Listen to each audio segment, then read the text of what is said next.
And now, from around the state, your top stories on Wisconsin 360.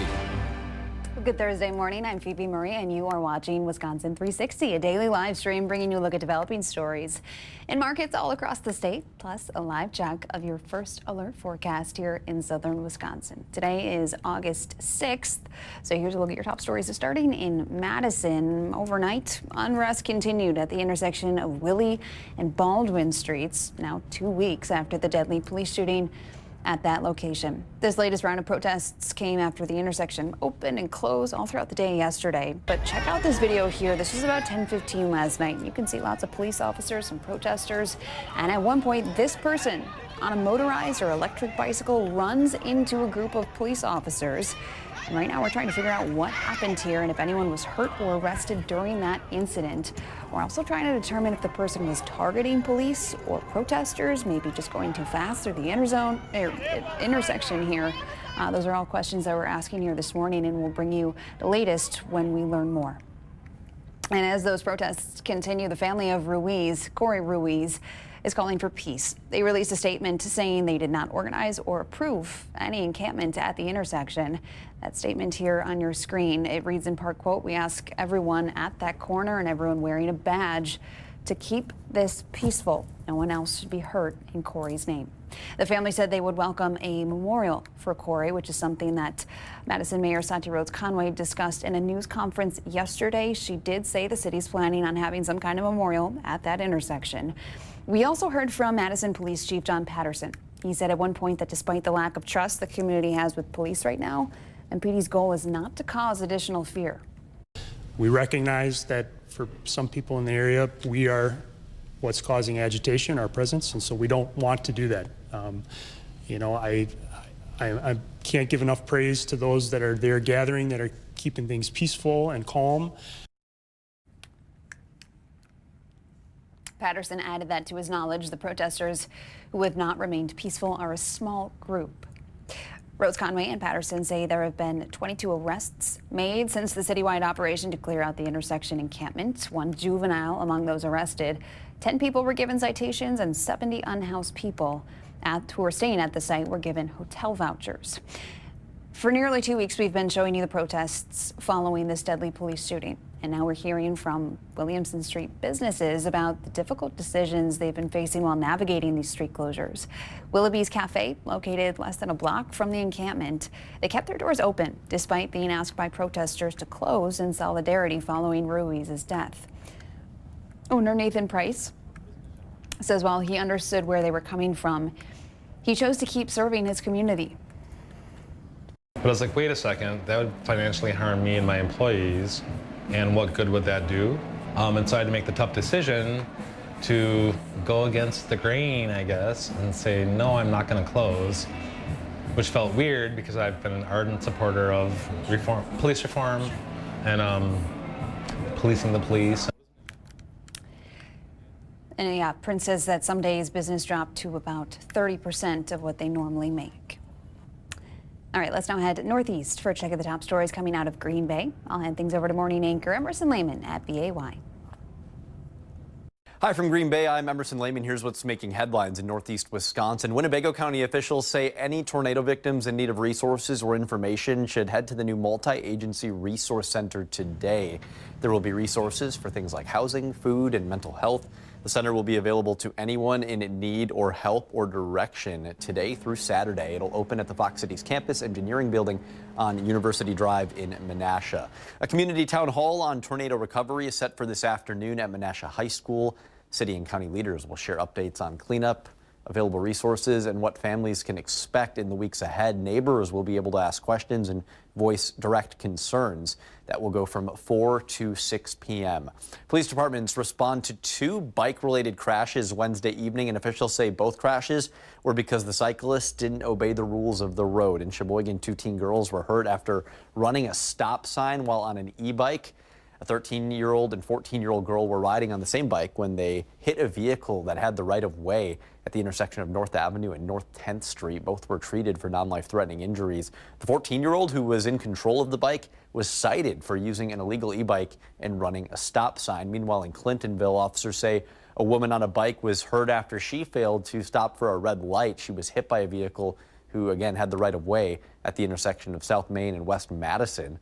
She was taken to a local hospital. No word on the severity of those injuries this morning. Police want to remind those on bikes to follow traffic laws while on streets for everyone's safety. Manitowoc County's Highway Department says it is discontinuing its snowplow services for 3 different municipalities. The county says it's because of a worker shortage it's experiencing. In a letter sent out last month, county officials said Whitelaw, St. Nazianz, and the town of Manitowoc will need to hire independent contractors to clear snow from the roadways. The department says its snowplow workers need to be focused on I-43 and the county highways because those fall directly under county responsibility. The county says it made the decision now so those impacted communities have time to find a proper replacement. That's what's making headlines here in Northeast Wisconsin. Hope you have a great Thursday, everybody. All right, Emerson, thank you. For more on any of those stories, you can head to their website, WBAY.com. All right, let's now head to Western Wisconsin for a check of today's top stories. I'm going to hand things over to morning reporter at WEAU, Kelsey Snitz. This is a Wisconsin 360 update from WEAU 13 News. I'm Kelsey Snitz. Well, topping headlines, the Lily Peters homicide case will not go to trial. WEAU was notified by the Chippewa County District Attorney's Office that a resolution in the case is set for August 26th. We spoke with DA Wade Newell. He confirmed this means there will not be a trial and the case will be over in August. 10-year-old Lily Peters was reported missing the night of April 24th, 2022. The next morning, her body was discovered in the woods in Chippewa Falls. 18-year-old Carson Petersberger is charged with first-degree intentional homicide and first-degree child sexual assault. He was 14 at the time of Lily Peters' death. A trial was originally scheduled for November, but now that trial has been canceled. And the Chippewa Falls man accused of killing a woman in a jet ski crash is pleading not guilty in the case. 24-year-old Bruce Sanborn is charged with second-degree reckless homicide. As we've reported, he was looking to get his charges dropped, but in June, the court found there was probable cause a felony charge was committed. The victim was 24-year-old Ellie Jo Cramschuster. She was Sanborn's passenger. The second person charged is Sean Irvine, who was riding another jet ski and also had a passenger. If convicted, Sanborn can face up to 25 years in prison. Residents at Northern Apartments in Chippewa Falls have been dealing with this broken elevator for the last 10 days, a problem that is compounded by the fact many of them have poor mobility. WEAU was the first to tell you about the problem last Thursday. The fire chief says this is a high priority issue for the department. With no elevators, some residents simply can't make it up and down the stairs. For the fire chief, this is a huge concern. With it being HUD subsidized housing, they have to comply with ADA standards to allow access for all residents within the facility. So we have reached out to HUD and we're using them as the enforcement arm to be able to move this forward to hopefully get action on the enforcement piece of it. The fire chief says he has reached out to both the Wisconsin Housing and Economic Development Authority and the Fair Housing Authority and says he believes they'll be inspecting Northern Apartments. We reached out to ACC Management Group, who is in charge of the apartment building, several times in the last week through phone, email, and stopping by their office, but we're still waiting for a comment. And we're now less than a week away from the Wisconsin primary election, and the city of Eau Claire is ready for ballots. According to the deputy city clerk, there is an expected 50% turnout rate for the August primary. Ballots will be counted at 19 locations across the city of Eau Claire, one less than last year, as a fire station in the northern part of the city will not be used. Fire Station 8 that used to have Ward 16 and Ward 41, which are were the wards that had our residents of the city that live in Chippewa County. We closed that Fire Station 8 location just because it wasn't a very good facility. Eau Claire City voters in Chippewa County, east of the Chippewa River in Ward 16, will vote at the St. Olaf Parish. For those west of the river in the 41st Ward, you can vote at the CVTC Gateway campus. This change will affect about 1,300 voters. That's a check of your news headlines in western Wisconsin. I'm Kelsey Snitz. Have a great day. All right, thank you, Kelsey. For any more on those stories, you can head to their website, weau.com. All right, let's head to Wausau now for Check of the Morning. Top stories, rather, coming out of their market. Here are morning anchors Aaron Taylor and Cassandra Cepeda. You are watching Wisconsin 360, taking a look at the top stories across the state. Good morning from Wausau. I'm Cassandra Cepeda. And I'm Aaron Taylor. Well, 1 week from today, Wisconsin's primary election will be in the rearview mirror. Republican Tom Tiffany is proposing splitting the DNR to separate environmental protection from wildlife. Meantime, Democrat David Crowley is crisscrossing the state, backed by Governor Tony Evers. Both have spoken with News Channel 7. You can catch parts of their interviews as well as past interviews with candidates like Kelda Roys, Andy Mansky, and Joel Brennan at WSAW.com or the News Channel 7 mobile app.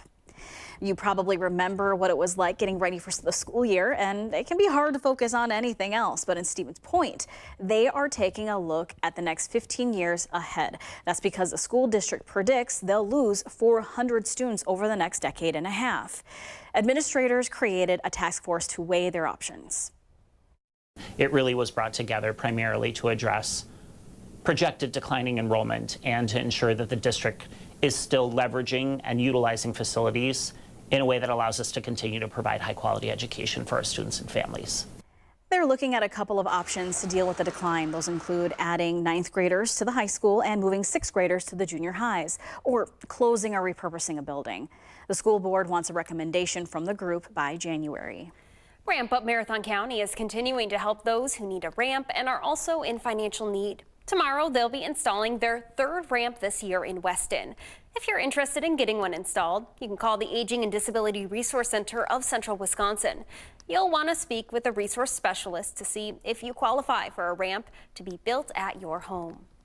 Well, the city of Stevens Point says the Plover River Crossing Trail is now available for you to use. Crews will still be installing some things like benches and signs on the trail over the next few days, but those additions won't impact public access to the trail. The project was completed ahead of schedule and under budget. There will be an official grand opening and ribbon cutting at the end of the month. Well, for the first time, Gigi's Playhouse in Wausau is hosting a garage sale to help continue its mission. The organization serves individuals with Down syndrome and their families in the community. That makes every fundraiser crucial to their work. The sale starts at 7 this morning at their location in Weston. Everything was donated by people in the community. Items range from clothes, furniture, even a wine fridge.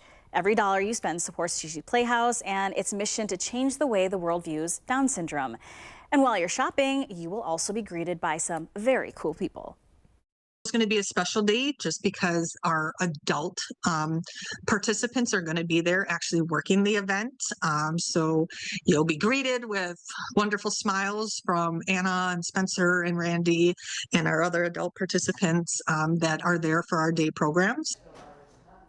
They will accept cash, but you can pay with a card through their website.